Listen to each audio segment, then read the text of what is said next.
Amin. Tepuk tangan buat Tuhan Yesus, saudara. Silakan duduk, Bapak Ibu, Shalom. Apa kabar hari ini? Selalu luar biasa, walaupun ada masalah tetap luar biasa ya. Baik, saudara, hari ini tema firman Tuhan ya yang diberikan adalah iman dan kesehatan rohani. Siapa yang beriman hari ini, punya iman sama Tuhan? Angkat tangan dulu. Siapa yang rohaninya sehat? Tadi semua beriman, ditanya rohani sehat, tidak ada yang angkat tangan. Ampuni mereka Tuhan ya. Jadi saudara, punya iman dan memiliki kesehatan rohani. Rohani yang sehat itu penting. Sebab banyak orang berkata punya iman, tapi ternyata rohaninya tidak sehat. Kalau tidak sehat berarti sakit. Nah, kalau rohani kita sakit, tidak mungkin kita bisa menang di dalam pertempuran, di dalam perlombaan iman yang sedang kita jalani. Tidak cukup hanya punya iman, tapi pastikan rohani kita itu sehat. Banyak hal yang dapat membuat iman kita ini ya goyah sehingga rohani kita sakit, saudara. Ternyata banyak penyakit-penyakit rohani. Ya, orang yang rohaninya sakit itu, saudara, dia nggak mungkin mengalami Tuhan, apalagi kemuliaan Tuhan. Karena rohaninya sakit. Saya akan membacakan satu ayat firman Tuhan, kenapa kita harus menjaga iman dan kesehatan rohani kita. Mari buka bersama, 2 Korintus pasal 5 ayat 9 dan 10, saudara. 2 Korintus pasal yang ke-5, ayat yang ke-9 dan ayat yang ke-10. Kita ini sekarang bukan hanya sekedar beragama, tapi kita harus tahu kebenarannya. Rasul Paulus berkata begini, saudara. Ya, 1, 2, 3 kita baca. Sebab itu juga kami berusaha, baik kami diam dalam tubuh ini maupun kami diam di luarnya, supaya kami berkenan kepadanya. Lalu ayat yang berikutnya bilang di sana apa? Sebab kita semua harus apa? Menghadap tahta pengadilan Kristus, supaya setiap orang memperoleh apa yang patut diterimanya sesuai dengan yang dilakukannya dalam hidupnya, baik ataupun jahat. Satu saat kita semua akan berhadapan dengan tahta pengadilan Kristus. Dan itu adalah pengadilan yang teradil. Kalau pengadilan manusia masih bisa tidak adil. Ya enggak Bapak Ibu? Banyak ketidakadilan yang terjadi. Tapi satu saat semua manusia, ya, pendeta, jemaat, pengerja, presiden, pejabat, siapapun juga, kita semua akan berhadapan dengan yang namanya tahta pengadilan Kristus. Dan di sana akan terbuka semuanya.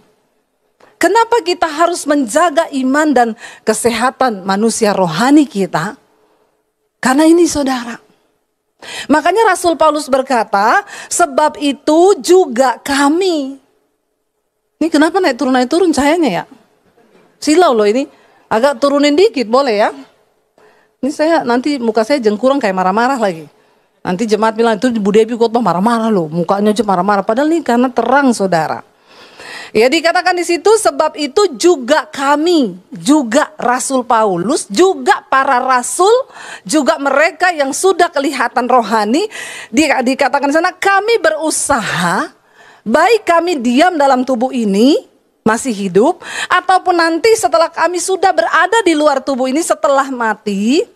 Rasul Paulus bilang, satu yang kami rindukan, supaya kami ini berkenan kepada Tuhan.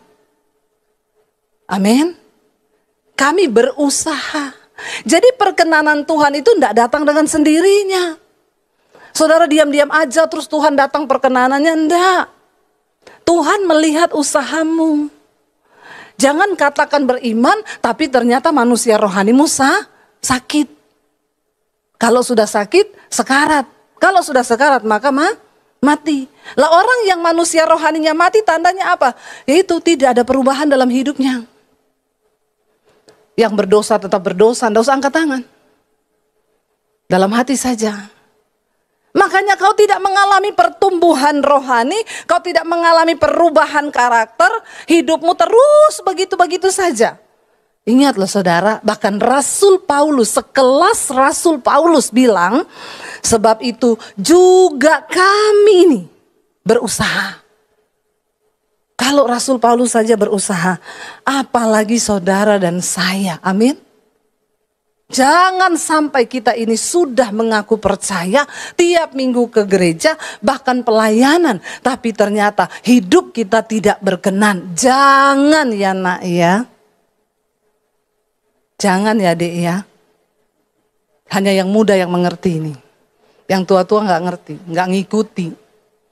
Jangan sampai kita ini akhirnya tidak mendapat perkenanan Tuhan. Bilang, jangan ya. Bilang kanan kirimu, jangan ya. Saudara, lalu apa yang harus kita lakukan supaya manusia rohani kita ini sehat? Supaya iman kita terjaga sampai Tuhan datang. Kita ini dalam perkenanan Tuhan. Bisa nggak kita ini tetap dalam perkenanan Tuhan sekalipun di dunia ini banyak masalah, banyak dosa yang datang menggoda kita. Bisa nggak kita ini berkenan sama Tuhan? Menurut saudara bisa nggak? Yang bilang bisa angkat tangan. Yang bilang tidak bisa angkat tangan. Yang bingung angkat kaki. Semua bingung. Ya, bersama Tuhan bisa. Ya, bilang aku bisa. Nggak usah pakai yura. Aku bisa gitu. Yuk kita buka. Filipi 4 ayat yang keempat mulai. Yuk.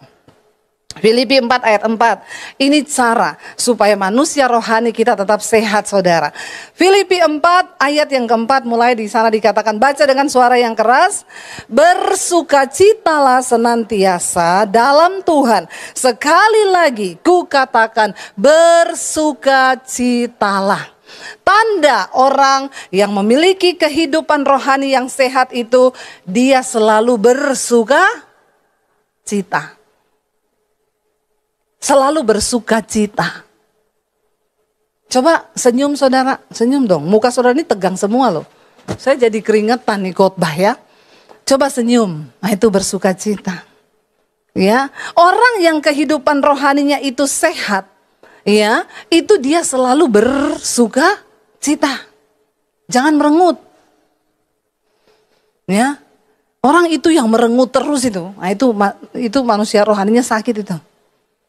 Ya, tetapi ketika kita ini hidup bersukacita, diulangi loh saudara, bersukacitalah senantiasa dalam Tuhan. Sekali lagi ku katakan, bersukacitalah. Kita bersukacita di mana? Dalam Tuhan. Jangan pernah bersukacita karena hartamu banyak. Orang kalau sukacitanya karena duitnya banyak, maka kalau duitnya habis hilang sukacita. Ada yang masih duitnya aja masih ada, sudah tidak sukacita. Rugi saudara. Rugi ya. Kenapa? Jangan taruh sukacitamu pada hal-hal yang tidak kekal. Uang, kekayaan, jabatan itu semua bisa hilang. Bersukacita itu dikatakan di dalam Tuhan. Ketika kita hidup dekat dengan Tuhan, maka ada sukacita. Dan Alkitab berkata, orang yang hidup bersukacita senantiasa, dia dapat menanggung segala persoalannya. Amin. Kenapa? Sebab sukacita dari Tuhan itu adalah kekuatan. Ya, jangan saudara menaruh harap pada harta sehingga engkau bersukacita kalau cuma punya uang. Karena banyak orang kaya stres hari-hari ini. Stres saudara, ya, membayangkan apa yang akan terjadi, ketakutan akan kehilangan harta. Hartanya masih ada loh, tapi dia udah takut kehilangan. Uangnya kebanyakan, bingung mau taruh mana. Hari-hari ini yang tidak punya uang pusing, yang punya uang juga. Jadi saudara pilih yang mana? Pilih yang mana saudara? Yang punya uang pusing atau nggak punya uang pusing? Ampuni mereka Tuhan, mereka ini mata duitan semuanya. Ya, kalau saya pilih damai sejahtera dalam Tuhan Yesus. Biarpun pas-pasan, pas mau beli rumah, pas ada uang. Ya toh? Ya, jangan tertipu saudara, ya. Jadi dikatakan bersukacita dalam Tuhan, sekali lagi ku katakan bersukacitalah. Kenapa? Karena hati yang gembira itu obat yang manjur. Hari-hari ini saya banyak orang nawari, Bu ayo Bu, ya ikut ini kesehatan loh. Ayo itu otak perlu di DSA loh.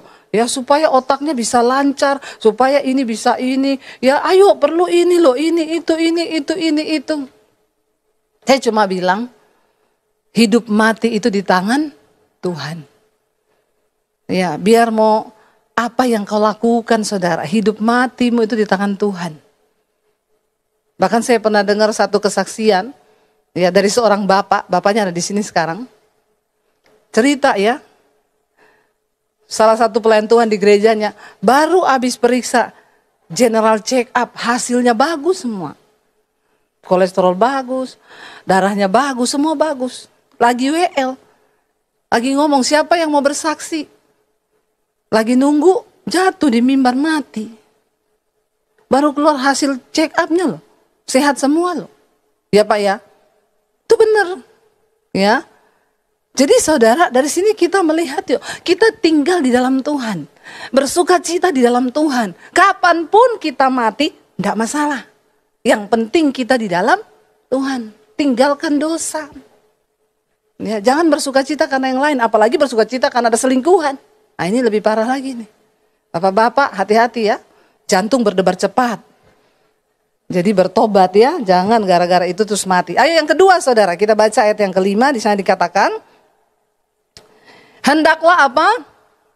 Kebaikan hatimu diketahui semua orang, Tuhan sudah dekat.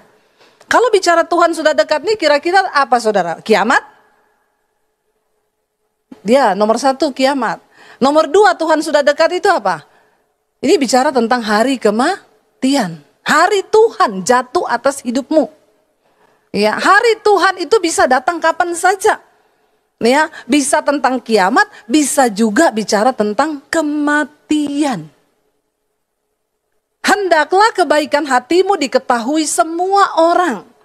Saudara, kita ini kalau mau berbuat baik tuh nggak usah tunggu ya. Saya tuh ada sekelompok ibu-ibu kaya gitu ya. Kami ini mau berbuat baik Bu Debbie. Kira-kira panti asuhan yang perlu disumbang mana ya Bu ya? Nanti dia bawa sembako cuma berapa paket terus foto-foto. Pencitraan. Nggak usah tunggu yang begitu-begitu ngomong berbuat baik. Saya mau ajar saudara. Saudara masuk ke toilet, penjaga toilet itu loh. Kasih ono duit, amin. Itu sudah berbuat baik kok. Ya, sopir di jalan ada orang yang butuh, itu sudah berbuat baik. Ada keluargamu yang nggak bisa sekolah, sekolahin, itu sudah berbuat baik. Nggak usah mau pencitraan. Hendaklah kebaikan hatimu diketahui semua orang, Tuhan sudah dekat. Supaya apa saudara? Kalau kita mati nanti satu saat orang akan bilang gini, ya ampun dia mati ya padahal orang ini baik banget loh. Seumur hidupnya itu loh dia itu saya ingat dia pernah nolong ini. Jangan sampai kita mati, kenapa nggak dari dulu dia mati, ini orang jahat sekali. Ya ada loh yang begitu saudara. Waktu hari Tuhan jatuh atas hidup kita, ya ayo kita introspeksi diri. Ya, sampai ada pendeta tuh jemaatnya mati, jemaatnya jahat sekali. Ya, dia khotbah, saudara semua orang akan mati. Keluarganya nangis, presiden mati, nabi-nabi juga akan mati. Apalagi yang kurang ngajar satu ini. Waduh, saudara kaget loh. Kenapa? Karena terkenal jahatnya. Apa yang orang kenal dari hidup kita, saudara? Jangan sampai orang itu tuh, pelitnya, minta ampun itu orang. Bertobat loh saudara. Alkitab berkata, hendaklah kebaikan hatimu itu diketahui semua orang. Bukan pencitraan, tapi orang mengalami hidupmu.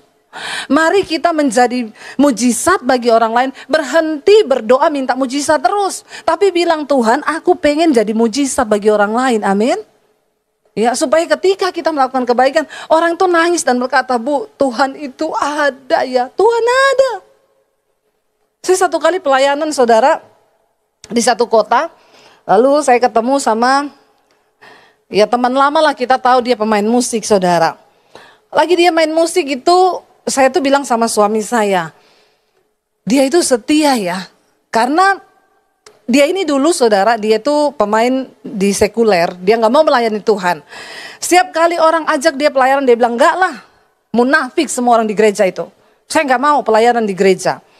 Jadi karena kita tahu dia punya bakat musik yang bagus dan luar biasa, lalu saya dan suami pengen deketi dia.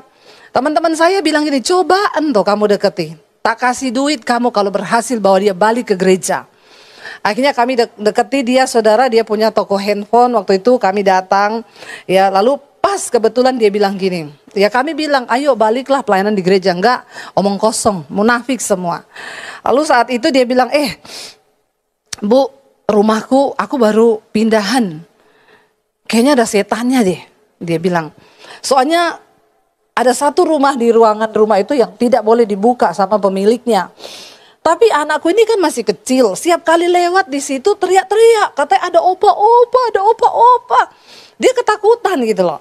Lalu saya bilang, nah ini saatnya kamu mau setannya pergi, iya kita persekutuan ya di rumahmu ya. Oh iya boleh kita datang. Saya bilang karena setan itu hanya bisa diusir dengan hadirat Tuhan. Lalu kita datang saudara, kita buat persekutuan, saya berdoa. Ya kita doakan ruangan itu, kita doakan, saya bilang sekarang saya sudah mendoakan. Tapi kalau kita pulang, kamu tidak bertobat, ya nanti setannya balik lagi. Diajak yang lebih jahat lagi 7. Jadi sekarang ya kamu harus bertobat, nggak bisa hanya taruh iman sama pendeta. Karena yang setan lihat tuh imanmu di sini. Oh gitu ya, terus apa ya, kamu harus bertobat. Bertobatnya gimana? Ya kamu ada dosa nggak? Gini. Ya waktu itu dia perokok keras saudara ya. Terus ini rokoknya ya itu juga buang aja rokok itu, temannya setan loh ya. Jangan melihat saya seperti itu para perokok. Biasa aja mukanya. Lalu saudara akhirnya ya dia nggak mau waktu itu, apa sih hubungannya setan sama rokok, nggak ada lah gini. Ya udah kita cuma mengingatkan. Akhirnya ya puji Tuhan dia bilang, puji Tuhan loh sejak didoakan itu anakku nggak pernah nangis lagi kalau lewat di situ, udah enak lah auranya. Jadi kita persekutuannya setiap minggu kami datang saudara persekutuan. Lalu cuma share, kita cuma saya sama suami bawa gitar, dia satu keluarga. Lalu dia mulai share lah di situ. Aku ini ada dosa. Apa? Saya ini kan toko handphone. Setiap kali ada bus datang dari Jakarta, itu nanti ada yang datang ke tempat saya ini, bawa satu karung barang hasil curian, copet di bus. Oh dia udah nggak tahu, ini semua ada handphone, laptop, apa-apa, bayar aja 15 juta. Ya satu karung saudara. Ya, dia langsung ambil, dia bayar. Lalu dia cerita sama saya, dia bilang, tapi kok sekarang saya enggak sejahtera ya, sejak dengar-dengar firman. Ya, ini artinya rohaninya sehat nih. Kalau orang nggak sehat itu dosa jalan terus, sejahtera terus. Dia bilang, saya kok nggak sejahtera sekarang ya. Terus, tapi kalau saya stop, terus saya pemasukannya dari mana? Saya bilang, kamu ini mau cari hidup yang saat ini saja atau kamu pengen hidup kekal? Buat apa kamu punya uang, terus kamu kasih makan anak istrimu uang yang tidak halal begitu? Kalau saya pilih mending miskin. Terus dia bilang, lah terus bagaimana? Ya kamu berdoa, saya juga nggak bisa paksa. Besoknya dia telepon, kita berdua udah Bu, saya sudah putuskan, saya tidak mau lagi ambil barang itu. Saya mau berdoa sama Tuhan, biar Tuhan berkati. Dan satu lagi, tadi malam saya dibangunkan katanya tengah malam. Saya bangun tengah malam, tiba-tiba ada yang suara bilang, baca Alkitab. Saya baca, saya dapat Roma pasal 12, tubuhmu itu bait Allah, bait Roh Kudus. Langsung saya diingatkan, stop rokok. Akhirnya dia stop, ya, dia berhenti rokok. Saya bilang, amin, puji Tuhan. Saudara, ketika akhirnya dia bertobat, ya, memang ya kelihatannya usahanya itu sepi, nggak kayak dulu. Tapi di tengah kesepinya itu, dia justru malah bisa beli rumah. Dia bersaksi, puji Tuhan loh, Tuhan berkati saya dengan hasil yang benar. Dari situ saya lihat dia tetap pelayanan. Sampai akhirnya berapa bulan lalu saya ketemu dia ketika pelayanan dengan suami. Saya bilang sama suami gini, dia masih setia ya, melayani Tuhan loh. Ya iya. Waktu pulang itu saya tanya, anakmu gimana? Udah kuliah sekarang gini-gini, udah gede ya, karena kita nggak ketemu udah puluhan tahun. Sampai di hotel saya bilang sama suami gini, saya ini digerakkan loh, ngasih dia sejumlah uang. Terus suami saya jawab, ya kasih aja tapi enggak usah sebanyak itulah. Ya dia juga pasti sudah punya uang lah, dia gini. Jadi saya bilang saya dapat dari Tuhan tuh sekian, tapi suami saya bilang ya nggak usah, kasih sekian aja ya, karena dia juga udah punya kerjaan. Bener, akhirnya saya kurangi lah. Besoknya itu saya WA dia, Mas bisa minta nomor rekening nggak? Dia tanya buat apa dulu? Jangan karena kasihan sama saya. Enggak, saya bilang. Ini saya disuruh Tuhan. Beneran kamu disuruh Tuhan, bener? Saya bilang iya. Saya enggak semua begini loh. Baru kali ini juga saya tuh tiba-tiba begini. Apa yang kamu ditaruh Tuhan di hatimu? Saya cerita sama dia. Kamu ngomong dulu. Kamu ada pergumulan nggak hari ini? Lalu dia cerita. Iya, tapi saya tidak bermaksud ngomong sebenarnya, tapi cuma karena ya Mbak Debbie udah telepon saya, ya saya cerita karena ditanya. Katanya dari Tuhan, saya tuh lagi bergumul memang. Anak saya itu besok jatuh tempo bayar kuliahnya sekian. Dan itu cocok dengan yang Tuhan taruh di hati saya. Saya bilang sama suami saya, benar toh Tuhan tuh gak pernah salah. Akhirnya saya transfer ke rekeningnya dia, saudara. Dia tuh nangis dan bilang begini, tahu ndak? Aku malam itu sudah berkata, aku ndak mau pelayanan lagi di gereja. Karena aku mau kembali ke sekuler untuk cari uang. Dan aku bertanya apakah Tuhan itu masih ada. Saya bilang berarti ini bukti bahwa Tuhan itu ada loh. Dan Tuhan bicara lewat saya dan Tuhan mengasihi kamu. Dia nangis bercucuran air mata dan bilang, Tuhan saya minta ampun. Ya Tuhan, Tuhan itu ada bagi saya. Saudara, seringkali kebaikan yang kita lakukan itu buat kita tuh kadang tidak seberapa loh. Tapi waktu kita punya kepekaan, untuk apa kita hidup? Ayat nih berkata, hendaklah kebaikan hatimu itu diketahui semua orang. Ya, dan kalau ngasih itu gak usah difoto ya. Tuhan suruh saya transfer, terus dia upload, gak perlu. Tapi orang tahu, dan dia bilang gini, terima kasih ya Mbak, terima kasih ya Mas, dia panggil kita Mbak sama Mas. Karena kalian sudah menjadi mujizat bagi saya secara pribadi. Saudara, berhenti hanya meminta mujizat sama Tuhan. Tapi berdoa, Tuhan jadikan aku ini mujizat bagi orang lain. Amin. Jangan pelit, bilang kanan kirimu, jangan pelit. Bertobat. Itu tanda bahwa manusia rohanimu itu sehat. Kalau kau rajin berbuat kebaikan, itu tanda manusia rohanimu itu sehat. Tapi orang pelit, tidak masuk surga. Ada ayatnya, cari sendiri di rumah. Kita lihat ayat berikutnya saudara. Ayat yang ke-6 di sana dikatakan, bagaimana supaya manusia rohani kita sehat? 1, 2, 3. Janganlah hendaknya kamu khawatir tentang apapun juga. Tetapi nyatakanlah dalam segala hal keinginanmu kepada Allah dalam doa dan permohonan dengan ucapan syukur. Orang yang manusia rohaninya itu sehat, tidak gampang khawatir. Yesus berkata, dengan kekhawatiranmu engkau tidak bisa menambahkan apapun pada jalan hidupmu. Jadi daripada khawatir lebih baik mengucap syukur. Orang yang rajin mengucap syukur tidak akan khawatir. Sebaliknya orang yang suka khawatir tidak pernah bersyukur. Jangan khawatir.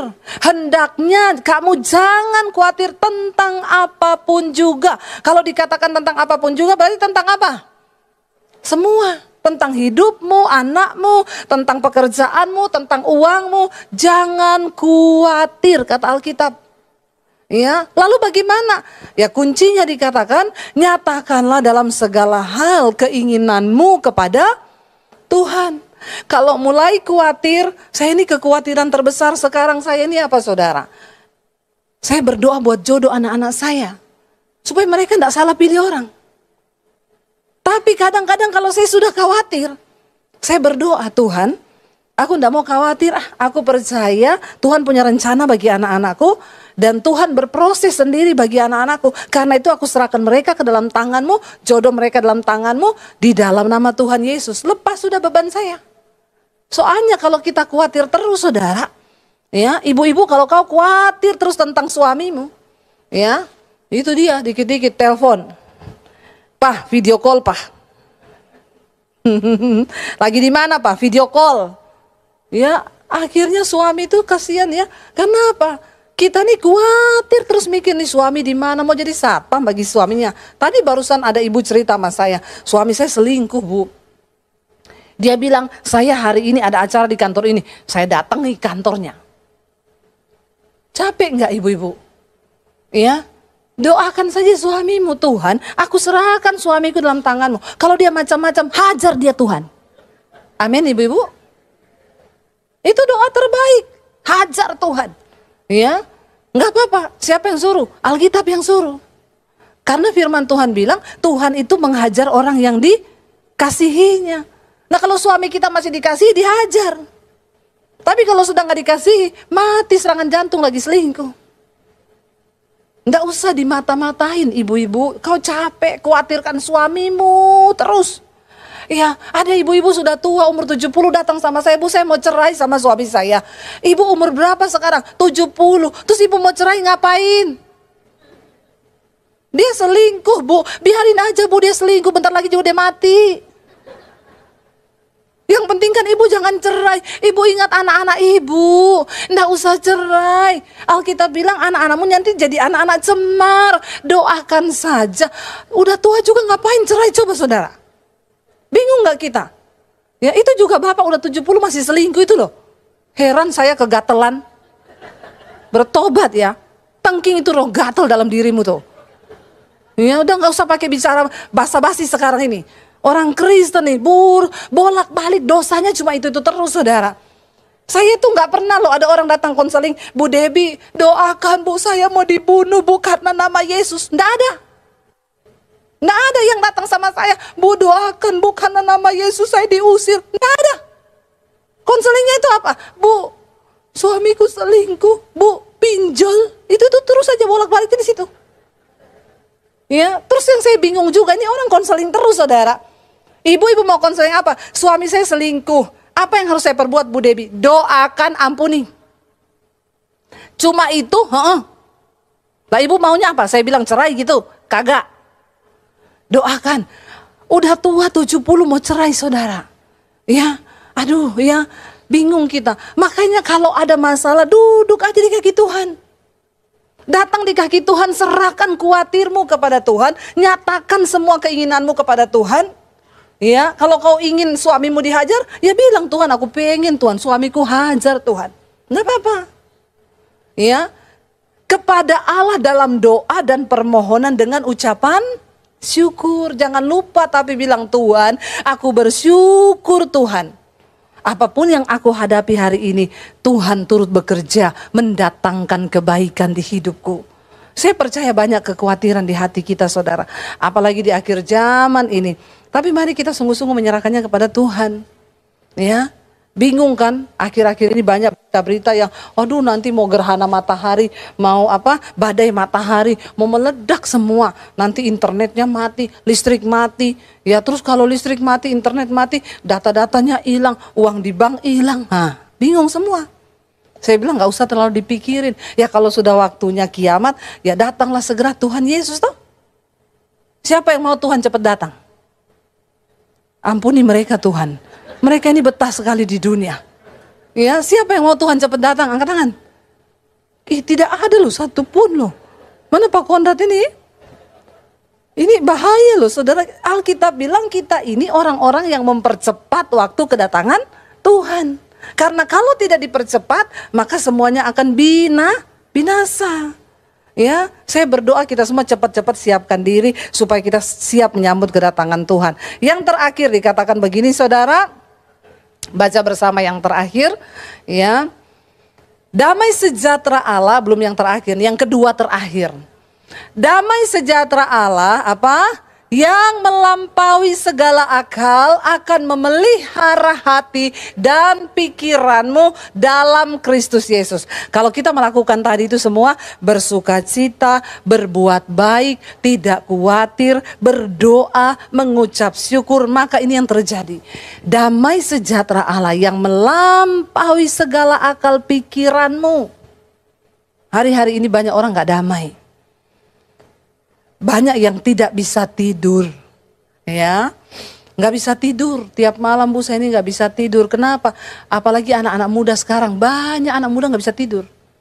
Makanya sekarang, ya, penderita diabetes di kalangan anak-anak muda naik drastis, anak-anak kecil.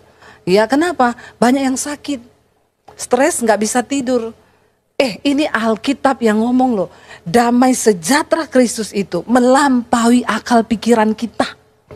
Jadi jangan sampai persoalan, masalahmu, kerjaanmu bikin kau kehilangan damai sejahtera. Karena itu Alkitab bilang damai dari Allah itu melampaui akal pikiran kita. Amin.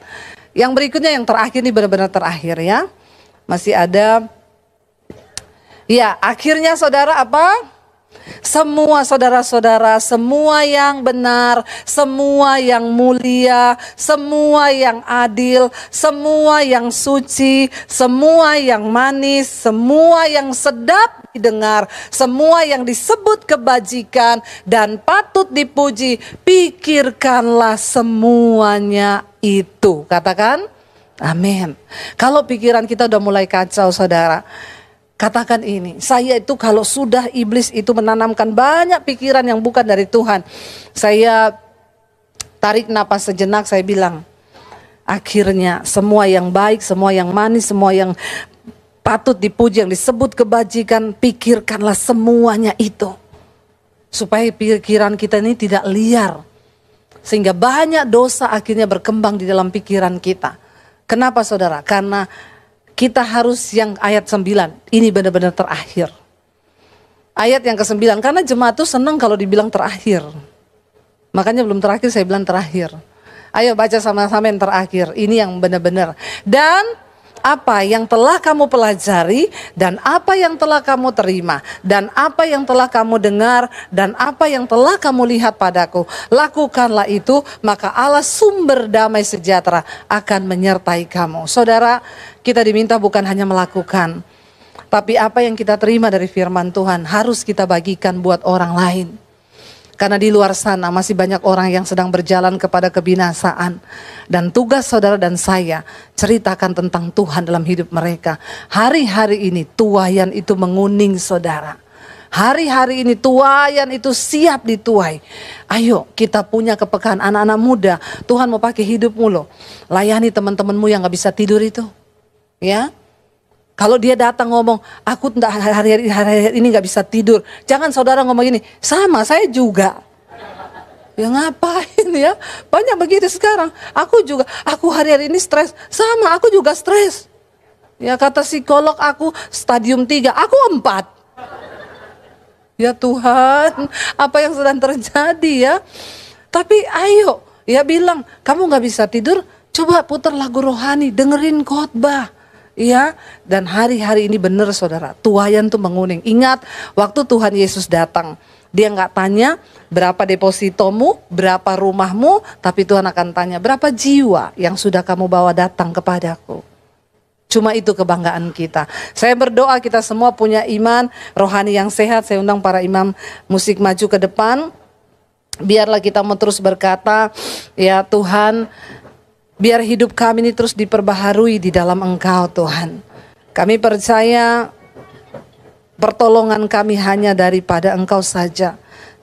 Katakan bersama sampai akhir. Kami menutup mata, kami akan tetap setia kepadamu Tuhan. Bangkit berdiri saudara.